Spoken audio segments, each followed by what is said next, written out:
Hi there, everybody. My name is Carrie. I am City Market's Assistant Outreach and Education Manager. I'm the one who's been sending you all of the emails, so now you can put at least a partial face to a name. Thank you so much for joining us for class tonight. We're doing asparagus risotto with Chef Michael Klaus. You can probably hear the fan running in the background. Oh, look, perfect timing, it just stopped. The hood fan will kick on and off during class today. We don't have any control over it. It just kicks on and off when the heat from the grill or the stove sets it off. So unfortunately, I don't have any control over it. We'll just make sure that whenever Chef Michael is saying anything important, he's over here at the mic rather than over at the grill. We'll just switch camera views when he's grilling, but we'll make sure he's not saying too much over there. If at any time during class you have questions, you can go ahead and put them into the question and answer box. Once I'm done my little intro right here, you won't see me on screen anymore, but I will be behind the screen. I will see all those questions come through and you'll hear my voice sort of pass along to the chef. So I'll put a little announcement in the box so you can see where to post those. So at any time, feel free to send those questions my way and I'll send them to the chef. And if you're joining us a little bit late, you can always hit live down near the bottom. It's near the play pause button. That will catch you up to where we are rather than make you start watching from the beginning. So make sure to hit live if you're joining us a little bit late. I'll send a survey out tomorrow. I want to know your thoughts on the class and ideas for other classes that you'd like to see. But again, without further ado, I will let Chef Michael take it away and feel free to submit those questions at any time. Thanks. Hey everybody, I'm Chef Michael Klaus, Executive Chef City Market. We're going to spend some time today kind of celebrating asparagus. We're going to make a nice simple risotto recipe that has lots of asparagus in it, and then some nice simple garnishes as well to go on the top. All really to, like I said, celebrate the real luxurious flavor of asparagus. So we'll make the risotto. We're going to make a nice shaved asparagus salad. And then we're also going to garnish the risotto with some grilled asparagus, so you get lots of different flavors with the asparagus. We're also going to, just to add a little bit of decadence, top it off with a poached egg. Everyone should have got a recipe. If you had time to look it over, that's great.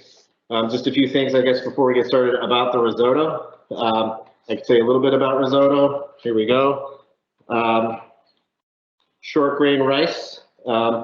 Originally from Arborio. You could see, if you could see I'm wearing a black glove, which is great for this. You can see all the starch on it. You can see the white. You really want to keep that on there. A lot of people sometimes rinse the asparagus because they get a little afraid of this when they're handling it, but you really want that starch on there. That's what's going to make it nice and creamy. The more you rinse it, the more the starch goes away. Arborio rice, obviously much different than your normal long grain rice. Particularly because it's not milled as much. That's why it retains a lot of the starch. I will say one thing though, it doesn't have a ton of flavor on its own, which is like a dish like risotto, slow cooked with lots of different ingredients inside and nice flavorful stocks. It really takes on the flavors of what it's cooked with, where other rices are more aromatic and perfumey like jasmine and basmati and things like that, have more of a natural flavor. The risotto on its own, it's pretty plain. So definitely, just there are a few tips. Definitely don't want to rinse it ahead of time. So we'll put that to the side. We have made a nice stock. Before we get in, you'll see if you read the instructions. One of the first things when you're cleaning the asparagus is to cut the stems off and make a stock with them if you have time. If not, that's fine. They could go in the compost or save them for soup for another day. But we made a nice simple asparagus stock. I'll bring this down. Just put that on the board. Can you see in there? Yeah. So you can see it's got a lot of stems. We have leeks in the recipe tonight as well. So I took the leek, I cleaned the leeks, took the tops off, threw those in there. A little bit of garlic as well, because there's garlic in the recipe. So really a good recipe for using all the ingredients and all the parts of the ingredients.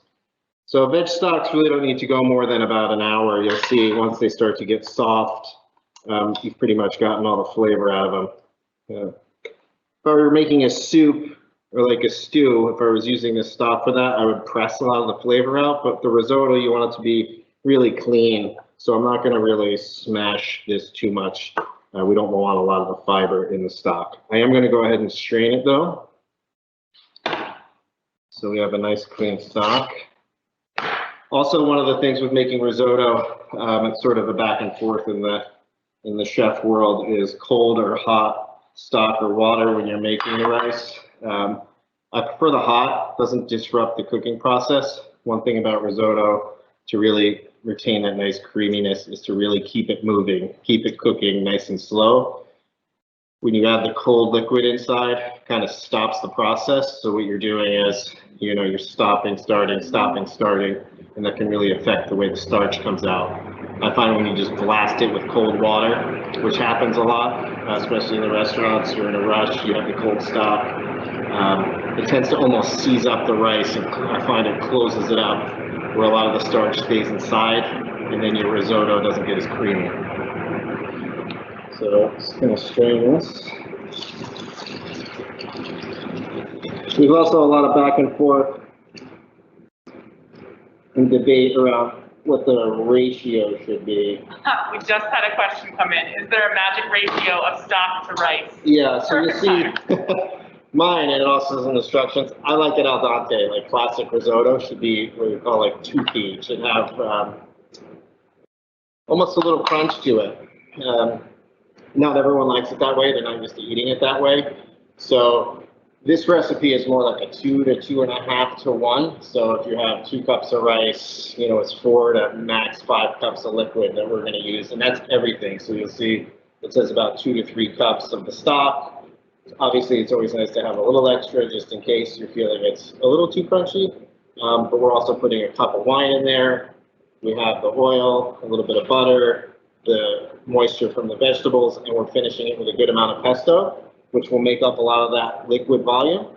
I think also sort of some of the mistakes that can happen is folks read, oh, it's 3 to 1, it's 4 to 1. So if it's a cup of rice, it's 4 cups of liquid, and then they add wine, and they add butter, and they add oil, and they add cream at the end in some recipes, and all the vegetables, and all that moisture comes out, and then it becomes real pasty and overdone.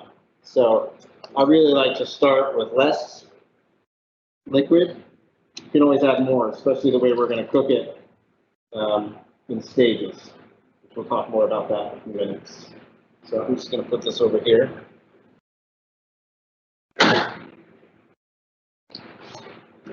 And when I say hot liquid, it doesn't need to be boiling. You just don't want it cold. So room temperature would work, or just slightly warm. Like we're not going to start making the risotto for a few more minutes, so but this will be fine.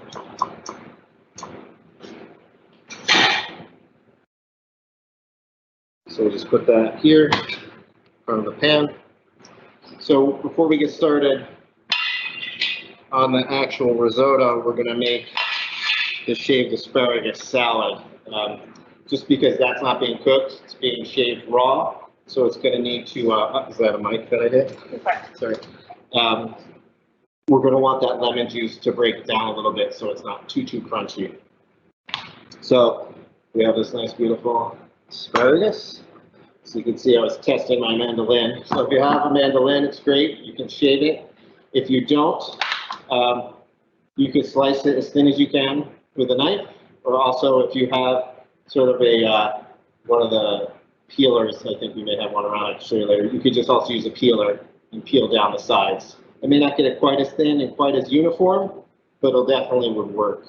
So I'm going to start off. I adjusted my mandolin. Yep. So we have the peeler. So the peeler, you would, if you use the peeler, you would want to hold it at the tip and slice down, just because if you're it's gonna be harder this way, starting on the thick end. And then I would just hold it flat. You see that? And then I would just peel it like this, which you can see works really well. It gets it super thin that way, so which is nice. I like it to be a little thicker, just for a little bit of have a little bit of texture. Someone asked, I'm cooking along, how much is a bunch of asparagus? And I think ours are usually 1 pound bunches about. Yeah, it's probably somewhere between 12 and 16 ounces, which is fine. Like when you get a bunch of asparagus is how you buy it in the store when it's wrapped in a rubber band. They're usually all about the same size. But yes, anywhere around a pound, give or take. So if you're using a mandolin, you're gonna put the bottom, you can see where we trimmed them, they're about 5 or 6 inches long. And then you're gonna take your hand flat, just being careful, and just run it flat along.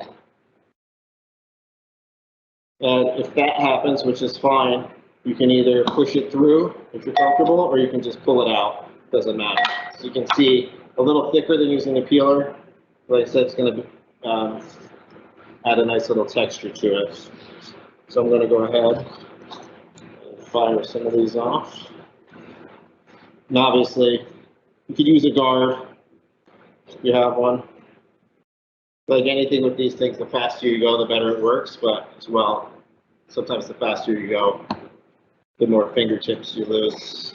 Yeah, thanks. I was telling Chef earlier that I have a fear of mandolins because I got myself with one once, but he makes it look so easy.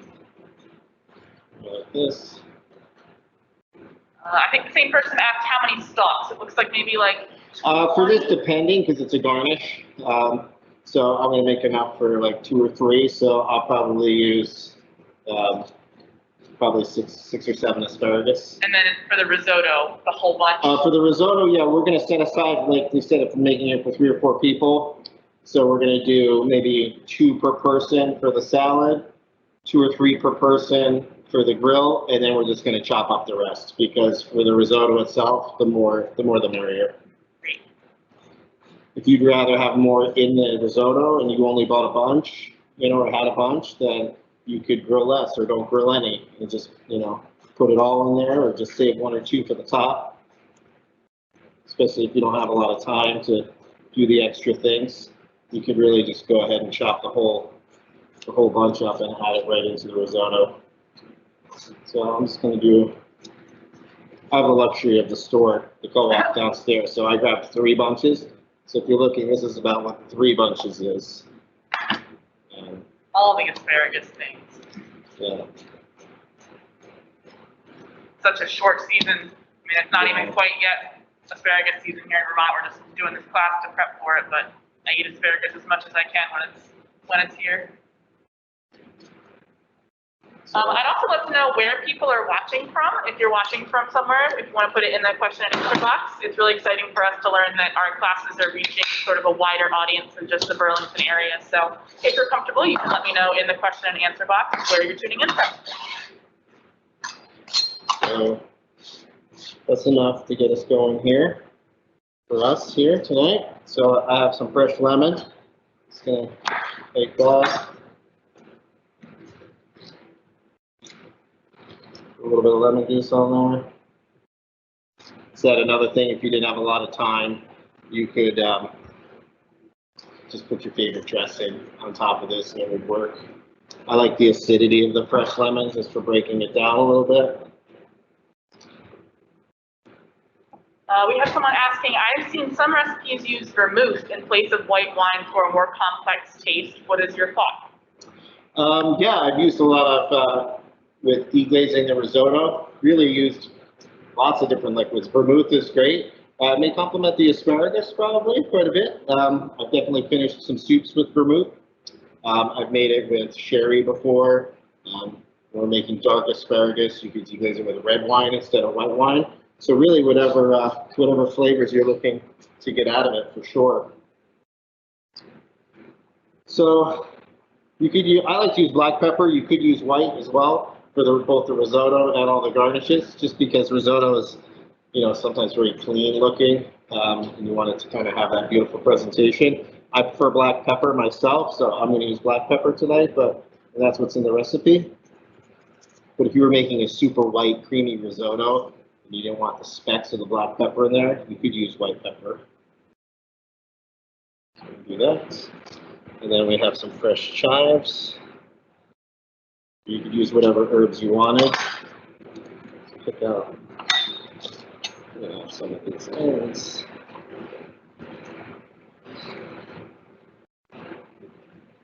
Welcome to everybody posting where they're from. We've got Portland, Oregon, New Mexico, Boston, Burlington, Idaho, New York City, Warren, Middlebury. Welcome. Thank you. So for the salad, we're just going to chop some chives. We're doing just asparagus tonight. A lot of people like to put peas in with the asparagus. Risotto and peas is very popular, especially with bacon or ham in there. So a lot of times if I was making a salad for that, I would flavor it with mint. Just because peas and mint go really well, and it's a good complement. I've also deglazed, to go back to that, when I'm making risotto with like fennel and seafood, like Pernod works because it gives that nice innate flavor. So I've deglazed risotto with that as well. There goes the pan. Perfect time. So we're going to take this. I'm just going to give it a quick toss and then let this sit. Add a little oil. We got a little olive oil. Just to moisten it up a bit. And that's looking great. I mean, you could eat that right now. And you see, we'll let it sit for a bit and you'll see it'll get nice and soft. For the person who commented that they got here late, yes, we're making a raw asparagus salad first, and then we're going to do the grilled asparagus and the asparagus in the risotto next. So this right now is a raw shaved asparagus salad. That is correct. So we combined all the ingredients. The recipe for this is in the packet or attached, but it's really simple: shaved asparagus, lemon juice, olive oil, herbs, and salt and pepper. I'd like to do that ahead just so it kind of wilts down a bit. We are going to start the risotto next, and then while that's cooking, we'll grill the asparagus. So I'm going to just jump over here and grab the pan for the risotto, which is getting hot.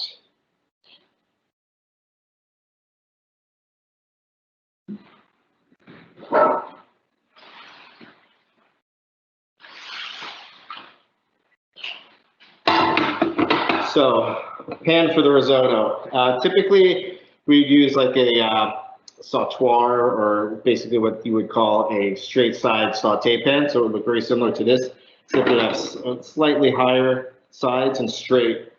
This is a pretty big saute pan, but it's easier for you to see inside for the demo. So that's why we're going to use this, or else it would be hard for you to actually see inside. But if you don't have a straight sided saute pan, you know, any sort of sauce pot like the one we strain the stock into would work. You know, it has a nice heavy bottom. Like a Dutch oven would work as well.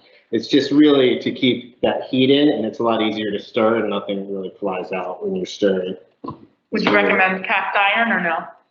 We were talking about that because we have cast iron, so I was searching for a pan to make it earlier, and I was like, oh, we could use the cast iron, but depending, if you use it a lot, as much as you season it, because it's something that you constantly or you stir quite a bit, there's always the chance of, if it's a really seasoned cast iron pan, of getting some of the black specks in there, which some people don't like in the risotto. So yes, it would work, but if you're really trying to make that clean, creamy risotto, then maybe not, because you may pick up some of the black specks on the side. All right, so we have some leeks, which I cleaned earlier. We're going to cut these in half. Just give these a nice thin slice. As thin as you can. You could do it on the mandolin if you wanted. I like to cut them. You could cut them on the bias too if you like. So I'm going to drive there. Just a few. So I like lots of leek and onion in mine, and garlic, so I'm going to go a little extra.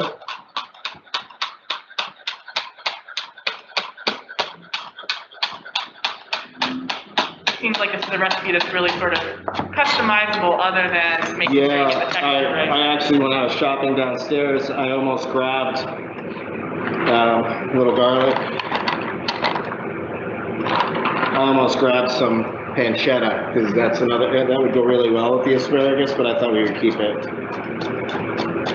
People cooking along will be like, wait a second, that wasn't in the recipe. Yeah. You could add bacon, pancetta, sausage, really whatever you wanted, chicken. So, just gonna chop the garlic to here. We have someone asking, you're using the green part of the leek, will that turn bitter?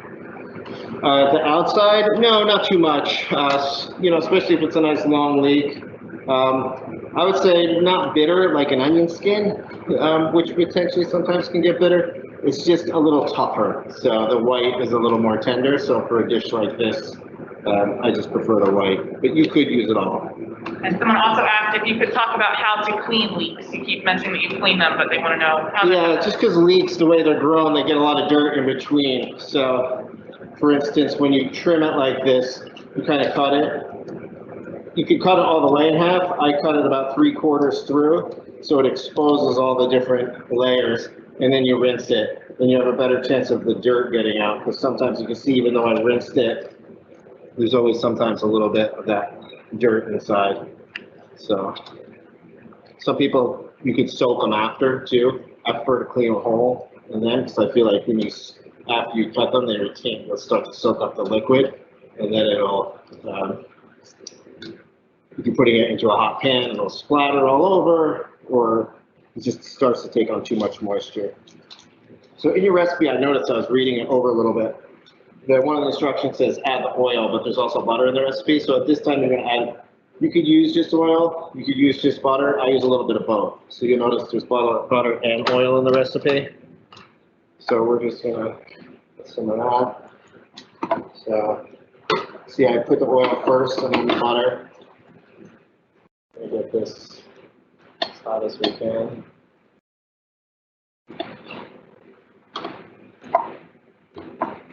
When would you add the chicken meat to the risotto if you were going to add raw chicken?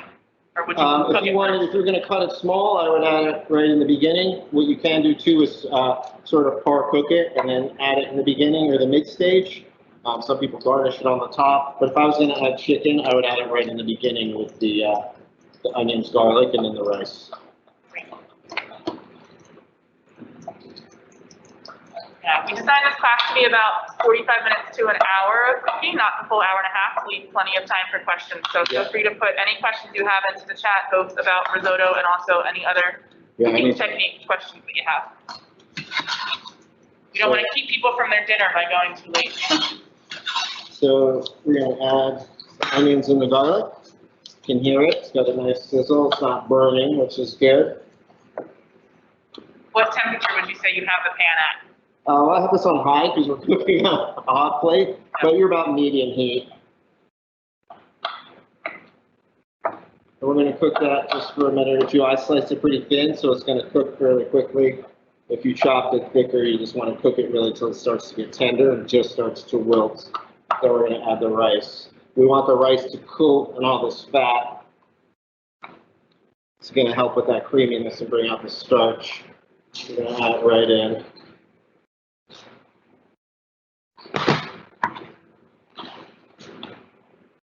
You almost want to toast it a little bit.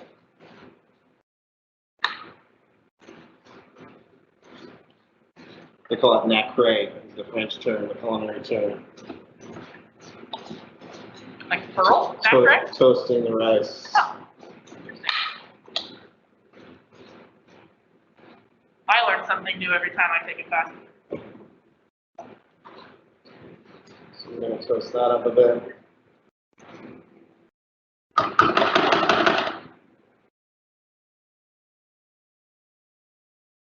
Leave it alone with the heat here. If the hot plate doesn't cooperate, we can always move over to the stove. So while that's working and toasting a bit, we can start to just pick out a few asparagus. I just put them on a plate for grilling and simple. Just gonna lay them out. So we have a lot, so I'm gonna do a few per person. This is a nice garnish you'll see later when we put it on the top, the way we will fold them so the egg kind of sits inside like a nest. Kathy says, help, I don't know how to properly or where to properly cut off the woody end of asparagus. Some people say if you bend it, I already broke them all, but like when you bend it, it'll snap off on its own. So if you take it on the inside and you bend it, for me, you can kind of tell. I think, well, we already used them all. I would say on a normal piece of asparagus, I go about 6 inches, which is good. What I have seen is you could take less off, maybe like just 2 or 3 inches on the bottom. And it also depends too, if it's really beautiful local asparagus that was just picked, you could almost go all the way down. You'll tell it starts to dry out more towards the bottom, like this is a longer one. It will start to change color on the bottom, and you'll see there's more fiber starting to happen on the bottom. So that's, I would always cut like a ½ inch above that. One thing you can do though too, which we used to do in the restaurants, if you want to try to use as much as you can, as you get toward the bottom, I could just, what you do is you just take a knife what we do is just make a little incision, and then you take the peeler and you just peel a little bit off. And then you see that. So if you've gone to a fancy restaurant, you're like, ooh, that's beautiful. So then this takes the outer fibers off, you just get the tender piece inside. So you can extend the asparagus and use more of it that way as well. And if you want to go, because some people say these make bitter asparagus. I've worked at some restaurants where we would have to take a knife and pick all the little scales. All the scales off, all the way up to the top. So, not a fun job. No, way too detail oriented for how I cook. All right, so.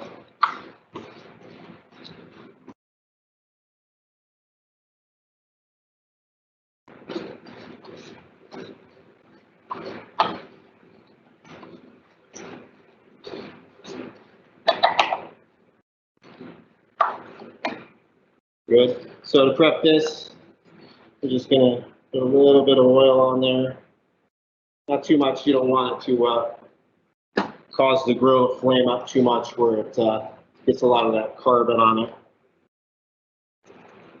And then you can just toss it just enough to coat the outside.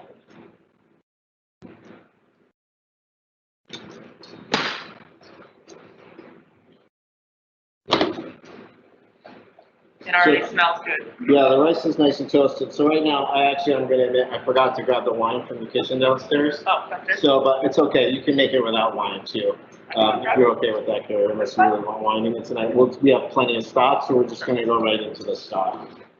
So you would add all the wine at one time, not in stages. So the recipe calls for a cup. You could just add 1 cup of wine. You really want to let that reduce down all the way.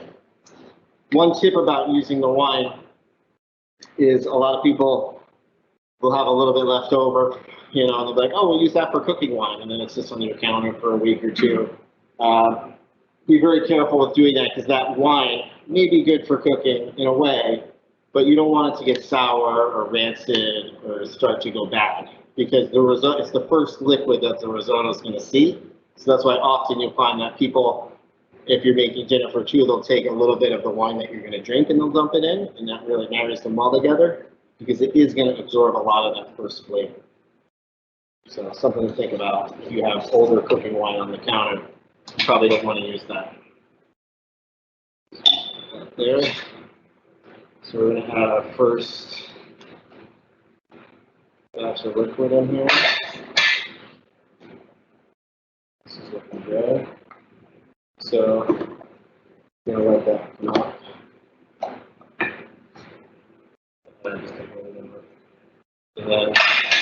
And then we're going to walk over and start to grill the asparagus. And I think I'm going to bring this over while I'm over there because it needs a little more heat. Oh, good timing.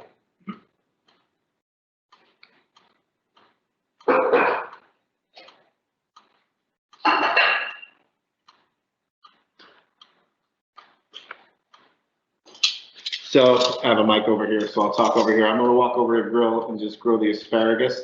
You'll watch. There's no mic over there, so you may not be able to hear me well, but if you have any questions, Carrie can yell it out and I can answer. So now would be a good time if you did have some other questions. Yeah, actually, while you're here at the mic real quick, what's the best white wine to use? Oh, it really depends on your preference with the asparagus. You know, probably for me, I like Chardonnay, so nice oaky Chardonnay would be good in there. But if you like the sweeter, you know, you could definitely use something sweeter. I wouldn't get into like probably a Riesling or anything like that. It's probably going to make it a little too sweet or even sometimes acidic. So I like more of the oaky, buttery whites or something like this.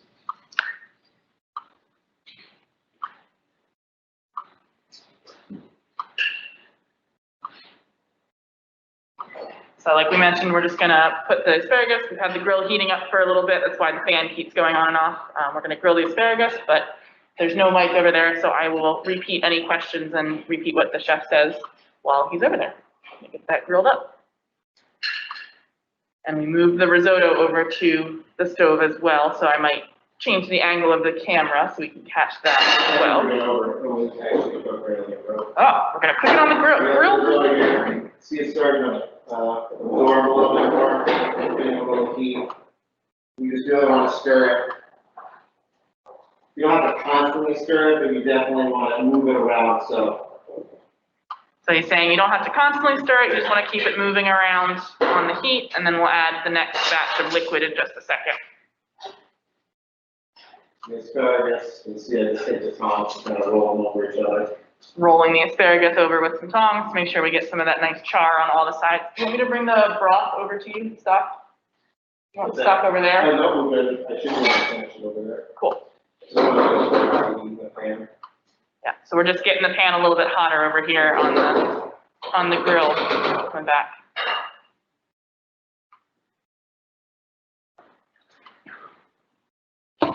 Perfect. Good. Come back to this camera view. See how that works. Good. Go. So we're getting a nice bubble now. That's what we're looking for. A nice constant absorption. So like a simmer almost, like a. Yeah, you'll see. And like I said over there, you don't have to constantly stir it, but you'll see as it starts to lay on the bottom of the pan, it'll kind of get like a dry look, and you'll just see all the liquid starting to go away. So you really want to keep it moving when you see that, because that's going to help the rice move around. And some rice, we don't want a portion of the rice absorbing more liquid than the other. So that's the reason for stirring it and keeping it even. So I'm just going to go turn the asparagus over there, and then we should be able to get into it over here. Awesome.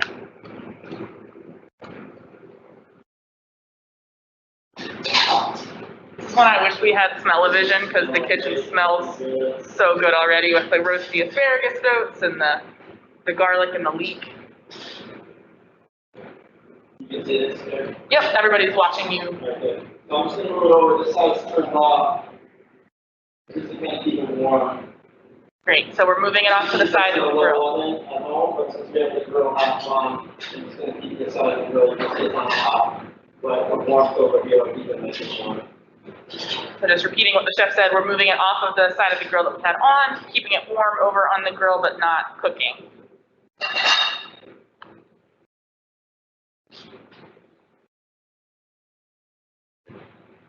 Someone asked, I have a roaster chicken. When do I add the chicken and how much? Is that a chicken that's already been roasted, like a rotisserie, or just a raw chicken? Yeah, I think we already talked about when to add the raw chicken.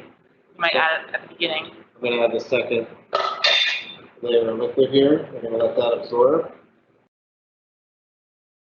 Yeah, so the roaster chicken, if it's cooked chicken, you'd want to add it right at the end. Kind of like in the recipe, you'll see we're going to start to cut the asparagus for the last stage. So you see in the instructions, the last batch of liquid, once it's really around the consistency and the texture you want it to be, because the asparagus cooks so quickly, we're going to chop it nice and small, and we're going to add it right at the end. So if you had cooked chicken, if it was cold, you definitely want to add it probably 2/3 of the way in. If it's something that you cooked earlier and it was just sort of sitting out and you chopped it up and it was warm, I would add it right at the end. Great. Yeah, they said rotisserie chicken. So yeah, you're going to follow chef's instructions and add it close to the end. It's already cooked. Yeah. So you see we're adding just a little bit of liquid at a time. This is actually nice. It's cooking nice and slowly. It's getting a chance for all that starch to come out. Is there a way to rescue a risotto if you mess it up? Like if you overcook it, or if you add too much at one time, or? It's pretty hard. Adding too much at one time is not going to kill it. It's just not going to be as creamy at the end. You'll notice the grains. It doesn't kind of get that tacky, creamy texture. But it's not going to be bad. Overcooking it, you just got to keep an eye on it. I'd say the only thing that would really ruin it is if you weren't watching it and all the liquid, you're adding the liquid in such small increments and you walked away to do something and it burned on the bottom. Once it's scorched, it's really, there's no coming back from that. So this is smelling good. I put a little bit of salt in, but this is also one of those things, because you're adding it in stages, you don't really want to salt it at every stage, because then make sure you're tasting it, because it could get away from you with too much salt. Because we didn't salt the stock, right? the asparagus stock. Correct. No, I did not season asparagus stock. This is looking good. I'm going to start to cut some of the asparagus for the next steps. And you can see we could check in on the salad. You can see it's already starting to wilt down a bit. It's just been a few minutes. This is looking great. Do you have any other favorite asparagus recipes this time of year that you want to tell people about? I'm a big fan of just grilled asparagus. I eat it quite often, actually. I like crepes. I like to make asparagus crepes. Just smear a little bit of, or lay a nice piece of, French cheese inside the crepe, roll it up, bake it with some hollandaise on top or a poached egg. It's really nice. It's simple, but yet kind of really decadent. So you see, cutting these, just kind of cutting them on the bias a bit, bite-sized pieces. Once we get to the top, you don't want to go too much because then it starts to break up. You can keep the tips a little longer. So we're going to put these in there.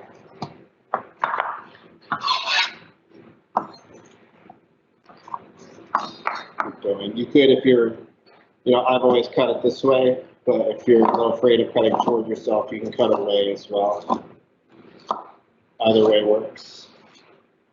I've always been easier for me to do it this way. Muscle memory, right? Yeah. We'll do one more. And then I like to make also, asparagus and eggs are a classic, right? Because they're always in omelets or quiches, risottos with poached egg.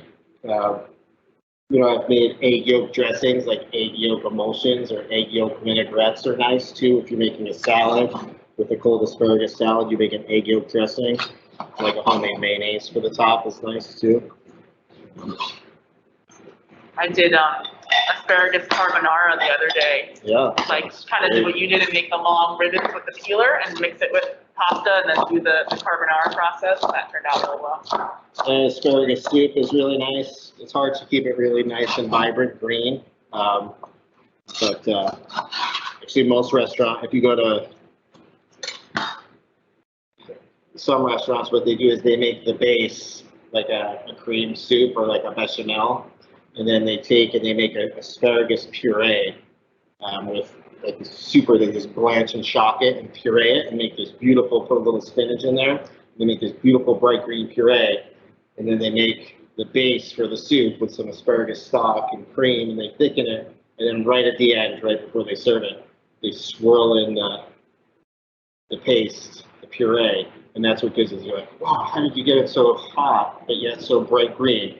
They're probably just stirring it in right at the end because cooking it down, making a soup, it kind of gets that army green. Brown. Someone asked, we grow a lot of asparagus and somehow manage to eat it all, but any tips on freezing it? Do you freeze asparagus? I'm not a big fan of freezing it. It would work. It's just going to get really soft because it's one of those tender greens. Especially if you're just putting it in a regular freezer and you're not like blast freezing it. Like if you buy frozen asparagus at the grocery store in the bag, that's like blast frozen and that still doesn't hold the green color sometimes. So if you just buy an asparagus at the store and throwing it in the bag and putting it in your freezer, it's going to be pretty mushy when you take it out and cook it. So we've added another stage of liquid. Unless you're planning to just blend it up and make soup or something like that. Yeah. If you were going to make stock or something down the road, it would work. But if you're going to actually use it as a part of a dish, it's probably not going to work. Or at least I wouldn't recommend it. So this is looking pretty good. Let's move it a little slow. I think I'm going to move it over to the stove. Yeah, do you want me to turn the camera so that yeah, that would be good Yep. because I don't want to cook it too slowly. Yep. Give us just a second while we figure out the correct camera angle.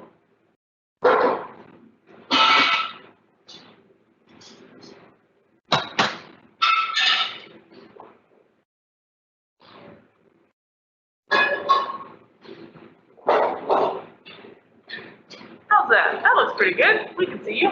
Looks good? Yeah. Can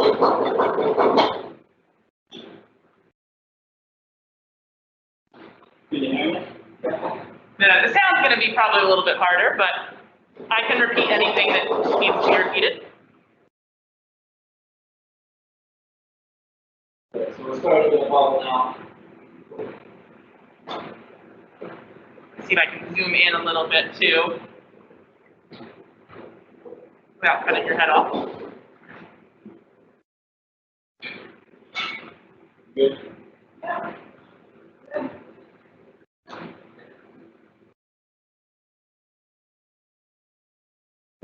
Lucy asks, when you roast asparagus, what temp do you roast it at? I'll come back to that. Yep. So, can you hear me? Can you hear me? I think so, and I can always repeat everything too. Good. I like high heat. High heat. High heat. I would do the same. I would toss it, oil, salt, pepper, throw it right on a hot heat tray. Do a really nice high heat. Yep. And blisters it up and cooks it quickly. There's like anything like you blanch and chop vegetables, it sets the color. Again, it cooks it as well. So. Yeah, so he said high heat, toss with olive oil, salt, and pepper, put it on a hot heat pan, really get that hot. And you can see this is more where we want to be, where it's actually moving, and you can see it bubbling. So this is the speed we want. And you can see it as it starts to absorb it, we're just going to keep at it a little bit more, and a little bit more. And this is looking great. Like that. Probably add a little salt a few minutes. Just to keep that going. And I have over here, which I can show you. So this is the liquid for the poached egg. So we're going to start to get that going since we're getting close to the end.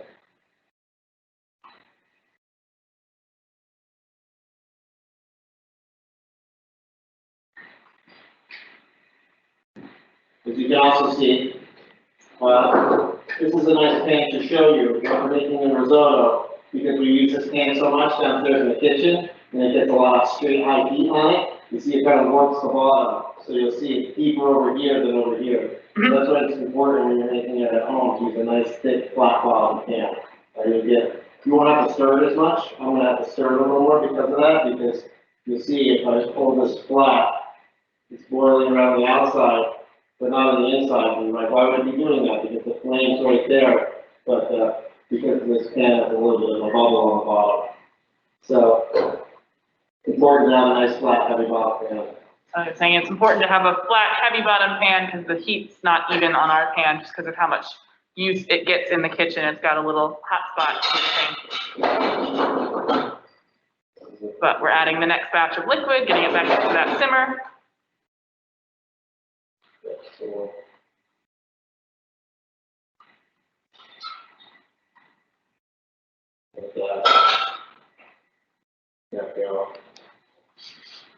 Going back over here. Yep, perfect. So we're gonna show the egg poaching process. Yeah, just to quickly, egg liquid.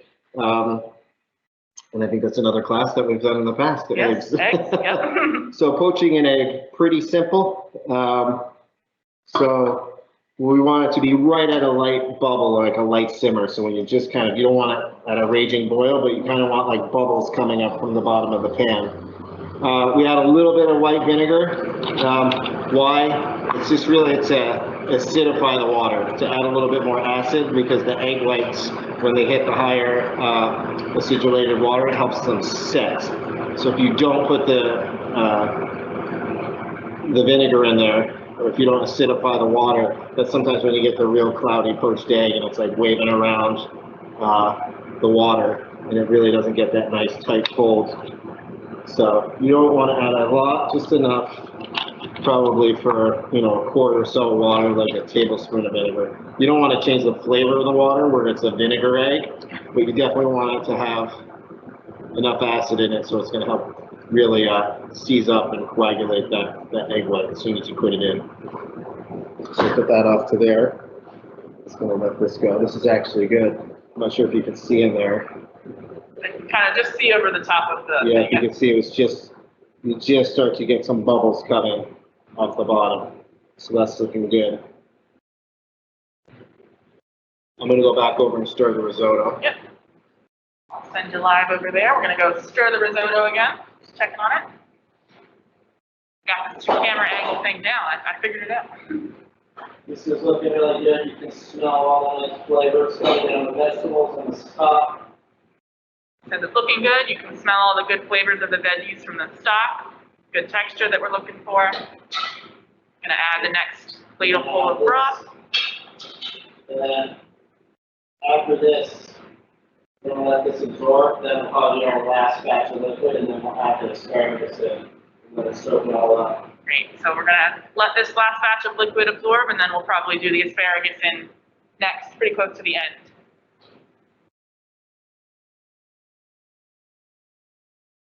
Hopefully this sounds okay for everybody with me repeating everything, but if you have questions and need me to repeat anything or have Chef repeat anything, just let us know. I'll go back over. Yeah. And you can see here where, can you see this here? Yep. You're getting this nice, creamy, really thick, you know, that starchy water. That's what we're looking for. Perfect. Just like that. Great texture, yep. And you can tell our rice is starting to cook too. So it's starting to puff up a bit. You can't really see the white dot, the starch inside. So I know that for me, we're getting pretty close. So I'm probably gonna let this soak up about 2/3 because I like it a little soupy because we're gonna be adding the egg and all the other stuff. So before we even eat it, it's gonna sit in the bowl for a little bit and continue to soak. So I'd rather be a little bit more on the liquid side than on the hard side because then once you put it in there, garnish it, bring it to the table, it could get really thick and bind up on you. So I'd rather put it in the bowl with a little bit of sauce. And Someone asked, when would you add peas? If you're adding peas to this. peas, if they're fresh or thawed peas, right at the end. Like in these instructions, we're gonna add the pesto at the end, peas right at the end. If you're adding frozen peas right into it, then you're gonna wanna add them a little earlier because it's gonna cool down the liquid and they're not gonna cook. So just back over.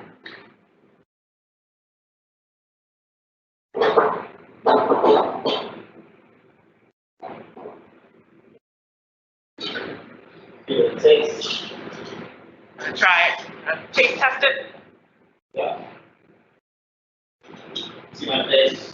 That's what he looks like.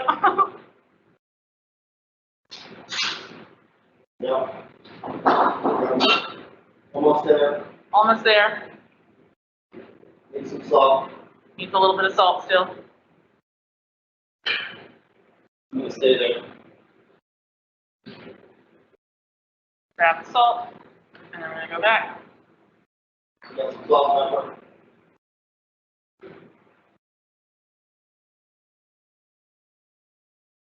Someone asked, do we add the wine before or after the rice is added at that beginning stage? The wine? The wine, yeah. After the rice. After the rice. So you're gonna coat the rice in all of that fat, cook it a little bit, toast it, and then add the wine and cook that off. So, right. Almost there. So I'm gonna add one more glass of liquid. All right, we're almost there. So we're adding one more ladleful-ish of broth, of stock. I'm going back over. And grab the asparagus tips and all the little bits that we cut. Yeah, so like in the recipe, we're gonna add asparagus now. Yeah. We're gonna let this cook. Adding that chopped asparagus with that last addition of liquid, and we're gonna let it cook for just a little bit.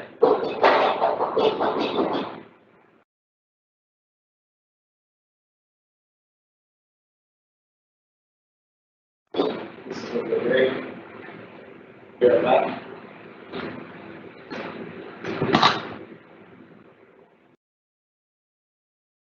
Well, it's a waste, so I'm gonna add the last bit of butter in there too. Nice. So you're gonna thicken it up a little bit more. We're gonna add a little bit of extra butter because we don't want to waste it. We cut it up for earlier. Personally, I would add a little butter at the end and cream, but if you like your risotto with cream in it, I would add it now at the end. If you like your risotto with cream, this is when you add it. Right at the end, we're gonna do butter instead. Everything's better with more butter.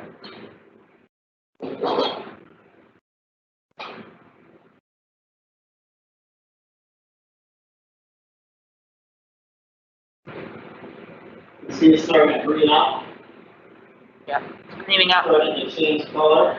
Yeah, let me zoom in a little bit. Great. Whoop, too If far. you would have added this too early, it would get really dark and that kind of brown asparagus-y color. But the good thing, adding that raw asparagus right at the end, we're still going to get that nice vibrant color. So with adding our asparagus right near the end, we're going to keep it that nice vibrant green color rather than letting it kind of go brownish with too much cooking. So we're keeping that nice bright green asparagus color.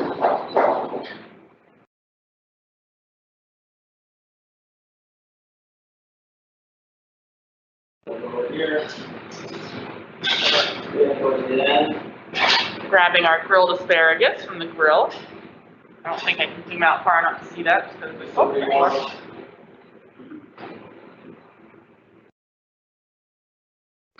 Putting it right over the heat a little bit longer to just kind of warm it back up. I like to add it right on that plate. It's all meat on there, so I'll coat some of that oil back up on there.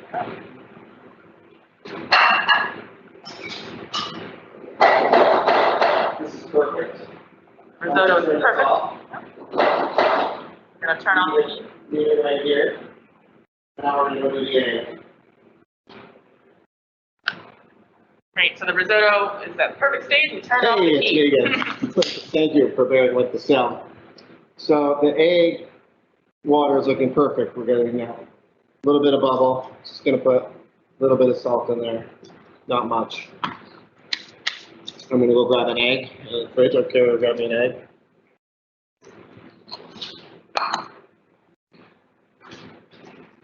So a few things to have if you're poaching an egg. And we'll do an egg class down the road. I like to have a bowl to crack the egg into, so you can protect it, from shells going in there and getting caught up in the white. And it's a lot easier to drop it in out of the bowl versus cracking it to keep it whole. I have a bowl or a plate with a little towel on the bottom to soak the liquid. So what I'm going to do is crack my egg into the bowl. Good. Into there. The water's perfect for poaching. So one thing to help the egg form is I like to get a circular motion going. And what this is going to do is when you drop the egg in there, it's going to turn over itself and it's going to help keep it all in that one shape. Where if you just drop it in, even with the vinegar in there, sometimes the whites will flare out until they coagulate and then you get a nice poached egg if there's all this matter around the outside.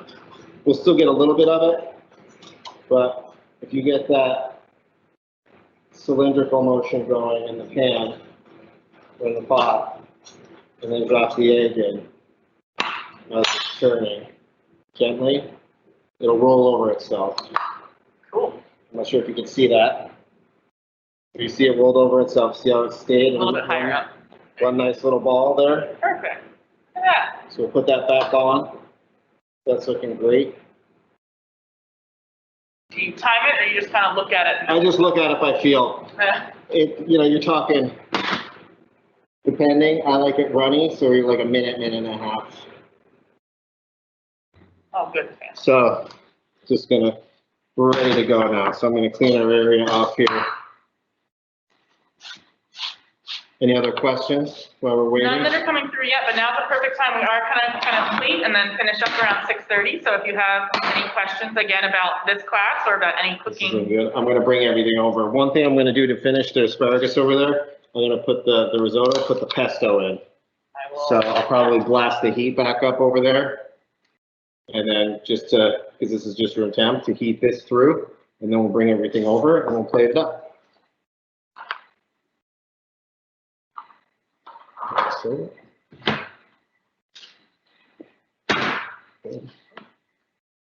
Good. Good.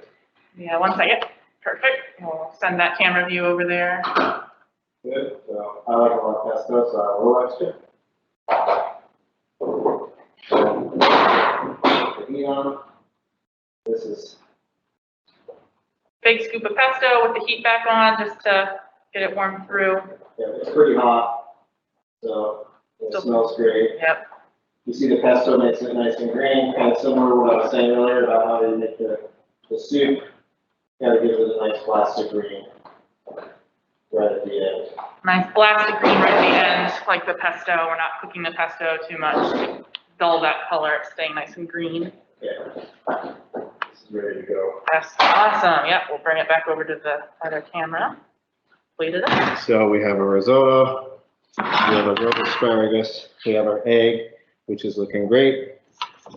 Let's just check on it. Yep, it's looking perfect. So egg I take out with a slotted spoon, drain a little of the water, and I take my bowl and I can just rest that in there while I'm doing everything else, and then all the liquid is gonna drain off the egg and get caught on the paper. Lucy, yes, we are recording this, and the recording will be posted on our website after a while. I'll send an email out to everybody when it goes up.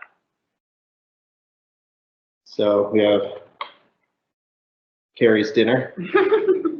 Yes.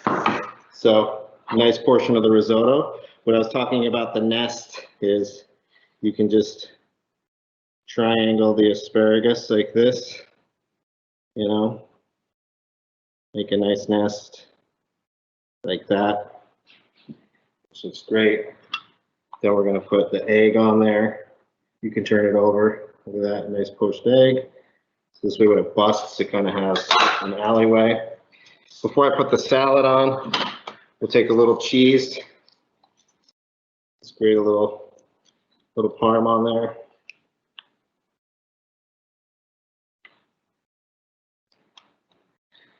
And then we have our nice shaped salad that we made. We're gonna put that right on top of the egg. Like that. And look at that. Oh, I'm so excited. Move everything out of the way so you can see that. So we have a nice, elegant, but yet rather simple Yeah. Can you hold it up towards the camera a little bit? asparagus risotto. Perfect. So we have the nice creamy risotto still, the poached egg, the grilled asparagus, and then the shaved salad. Beautiful. Oh, I'm Any so questions? excited. Someone asked, I think they're asking how long to cook the risotto once you added it to the liquid. So like how long to cook each addition? The whole process usually takes about 25 minutes or so. Okay. On that nice medium heat. It took us a little longer because we were slow starting on the hot plate over here. But if we would have just straight deglazed and gone into it, it's about a 20-minute, 25-minute process max total. Between each addition of liquid, maybe each addition, it's just a few minutes depending on how high you're using in the heat in the pan. The higher the heat, it's going to absorb it faster, and then you're just going to have to add more liquid. Generally, if you follow the ratio, we did about a 2.5 to 1 ratio here tonight, so it should have still a little tooth like we talked about earlier. But really doing that in those maybe 3 or 4 stages, and then just tasting the rice after like stage 2, and just really as it absorbs more liquid, it's really just how the texture you want it to be.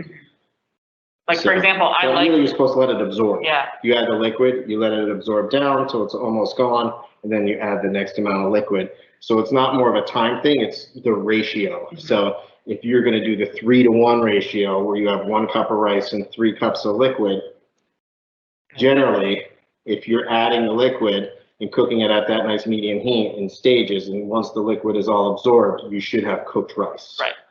This might take another addition or 2, which would take an extra few minutes. But if you're running it on a super high heat and it's absorbing it more quickly, then obviously those stages are going to go faster. Right. Which I find the faster you cook it, the more raw the rice is going to be. The slower you cook it, it kind of gently takes those starches out, and then you'll get that nice creamy risotto, but it'll still have the tooth, but it won't be like raw tasting. Lucy asks, so the poached egg cooked for about 2 minutes total? Yeah, I'd say about 2 minutes. Cool. On that low. If it brings up to a boil, it's going to go less. But if you're at like not even moving the water and it's just super hot and not boiling, then it may take a little longer. But generally about 2 minutes, give or take, depending on how runny you want the yolk. You could also just fry an egg sunny side up on top too, which is nice. I know sometimes it doesn't look as pretty, but another trick there is if you fry the egg, and you know how the ends can get a little dark and crispy, you just take a cookie cutter, and after you fry the egg, you just cut it with a cookie cutter, and you get a nice round white with the yolk in the center if you want a fancier presentation. I mean, the crispy edges are the best part, though. They are, but for fanciness, Yeah. you'll see like on hors d'oeuvres and stuff where they have the egg and it's the whites perfectly round. Generally, they either cooked it in a circular mold or they cooked a bunch of eggs and then they just put a cookie cutter over them to make them that way. Secrets. Yeah. Yeah, I will leave the question and answer box open for just another minute or two in case anybody is furiously typing their burning questions. But again, we're wrapping up the asparagus class tonight. Thank you all so much for attending. I really appreciate you taking time out of your Mondays to come spend with us. And I will send a survey link out tomorrow, loving to know your thoughts and any feedback you have for the class. If you do make this, I would love to see photos. I love when people send me pictures of what they've made after these classes. So please send them my way. It's really exciting for me. But thank you, everybody. Have a great rest of your night. I'll leave it up for, like I said, another minute or two in case anybody's typing real fast. But I really appreciate you, and thank you, and good night. And Thanks, thank you to everybody. Chef Michael. Yeah. Yeah, my email address is on the City Market website. If you ever have any cooking questions at all related to whatever, shoot me an email. I'm happy to respond. And yeah, looking forward to maybe a grilling class this summer. Yeah, So, hopefully we'll be able to meet in person again, and we can get Chef Michael to show us how to grill.